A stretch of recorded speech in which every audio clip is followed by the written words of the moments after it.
Chris Pindevern, OECS Commission, and the OECS is an 11-member grouping of island nations in the Eastern Caribbean, dedicated to regional integration, protection of human and legal rights, and good governance. And certainly we are a supporting organization signatory to the declaration, and we signed it because we saw it aligned with our key principles.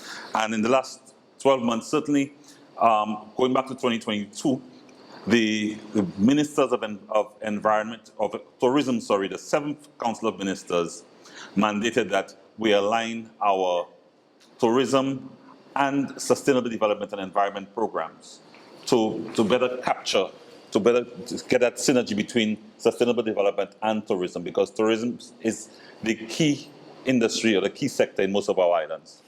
And also, the ministers have also encouraged countries in a position to do so, or those that have not done so, to prepare tourism sector action plans or adaptation plans.